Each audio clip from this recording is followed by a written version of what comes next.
This is the gospel according to the IRS. Breaking Points and church financial updates. And now, here's Breaking Points.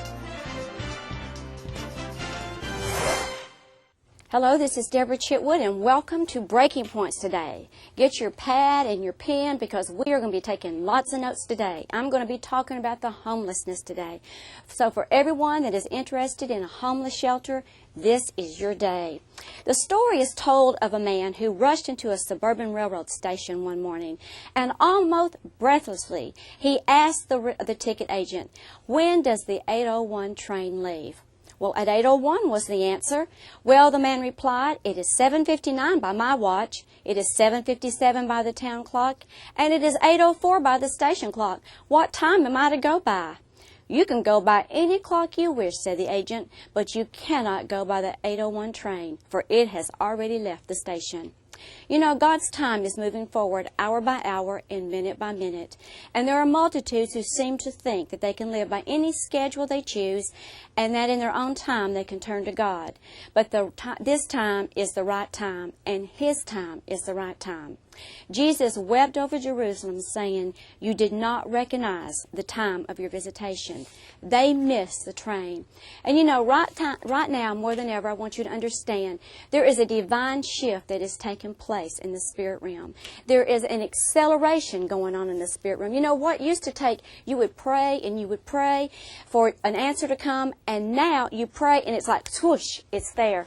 So if ever you're going to do something for the Lord, you better hurry, because I believe our time is running out. And you know, each one of you today that is watching this program, you are not watching by accident. You are here by divine appointment. You are here by divine destiny. This is your destiny because God has arranged everything. He has put it all in place because, you know, before you were created, you had a purpose in your life. And I want to share something with you from Rick Warren that I just absolutely love. It says, "You are not an accident. Your birth was no mistake or mishap, and your life is no fluke of nature. Your parents may not have planned you, but God did. He was not at all surprised by your birth. In fact, He expected it. Long before you were conceived by your parents, you were conceived in the mind of God, and He thought of you first. It was not fate, it was not chance, it was not luck, it was not coincidence that you are breathing at this very moment. You were alive because God wanted to create you, and the Bible says that the Lord will fulfill His purpose for me." Most amazing, God decided how you would be born. Regardless of the circumstances of your birth or who your parents are, God had a plan in creating you.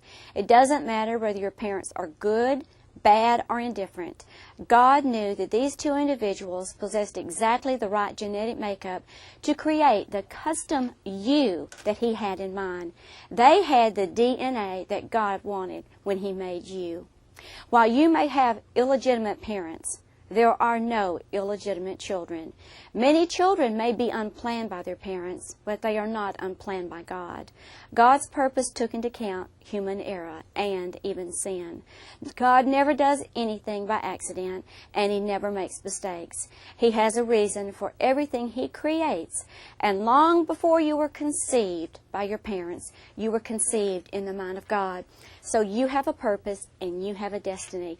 Now, we're not going to be going over lots of facts. And you know, you hear the little saying that knowledge is power. Well, knowledge is power, but I think it's applied knowledge is power. You can have all the knowledge you want, but if you don't apply it, what good does it do you? So we're getting ready to start on homelessness, and we're going to apply the knowledge and the facts that I'm going to give you. Now, don't miss tomorrow, because tomorrow we're going to go right into it. We're going to get all the facts and all the knowledge and all the wisdom that we need, because if you're going to get a grant, you're going to have to know what you're talking about, because they're going to have to know that you've done your homework so that when they give you the money, that you can fulfill the mission. God bless you, and I'm going to see you tomorrow on Breaking Points. Breaking Points gives you the latest IRS updates and tax law. Pastor, if the IRS came to your church today, what would you say? If you really want your house of worship in order, call 1-800-345-9117.